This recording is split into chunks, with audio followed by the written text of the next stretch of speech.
It's time for Tall Tales. Today's story is the Freakiest Friday, Halloween, October 2025, by Fayar Kiley. Chapter 1.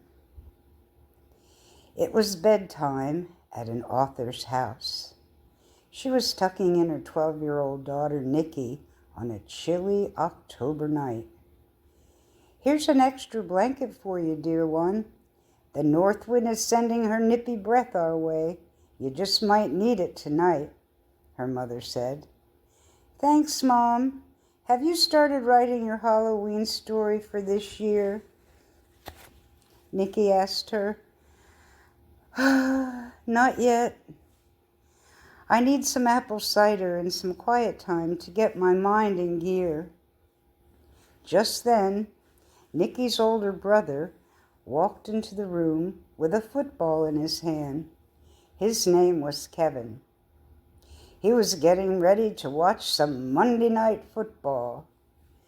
"No Halloween story yet, huh?" he repeated.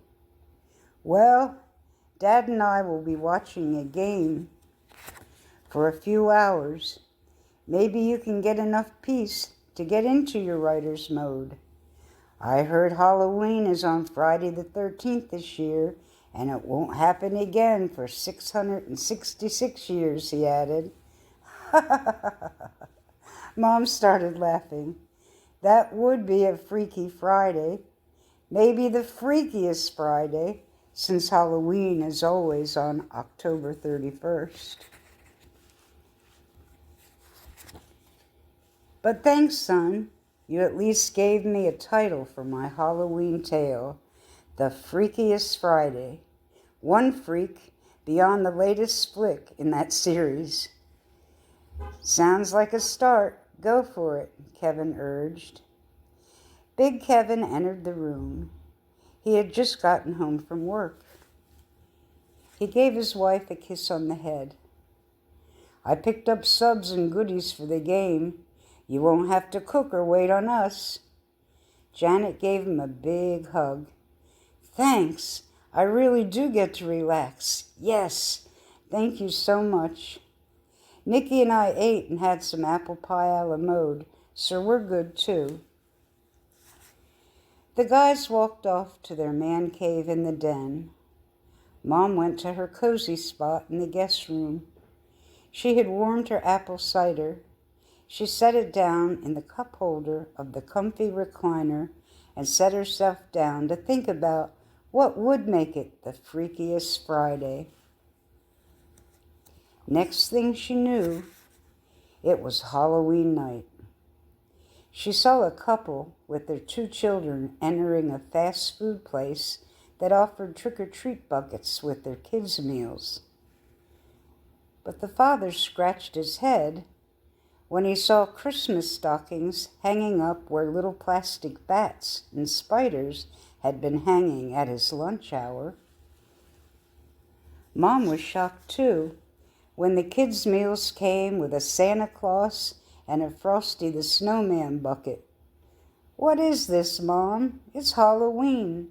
We don't want these tonight. Way too early." "They'll have to do. No time to go back home before the house-to-house trick-or-treat hours pass," their dad said.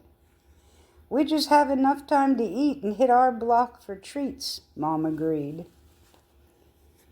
The couple and their children finished their meal. They had their costumes on. The boy was SpongeBob and the girl was Barbie.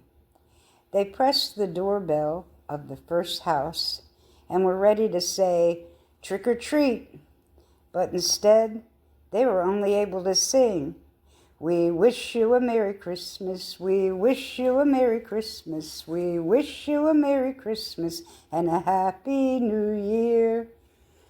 Both children couldn't believe what was happening. They laughed.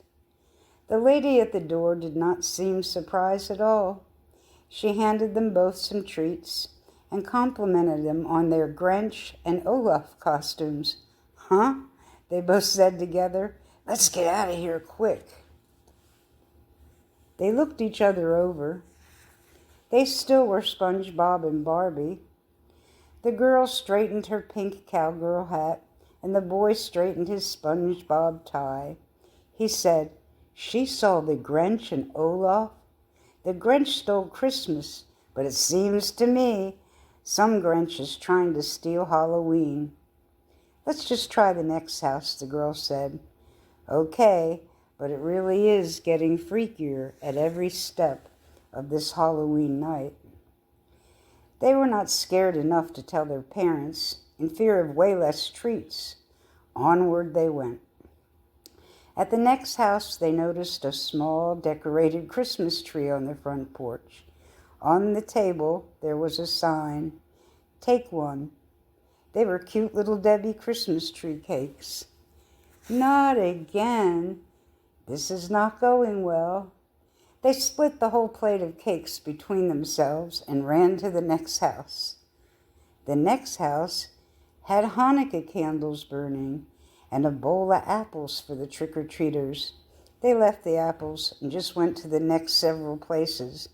They were all Christmassy, but gave generous amounts of Reese's Cups, M&Ms, Starbursts, and gummy bears. Finally, the last house gave Kit Kats and Twizzlers. They ran to the car to tell their parents all about their freakiest Halloween. The next scene was the kids checking out their candy at home. When they picked up a bag of M&Ms, it turned into Skittles, the Twizzlers into candy canes, and the gummy bears into ribbon candy. The nightmare went on. And that's just what it was. "Mom, Mom, the game is over. You fell asleep. Did you write anything?"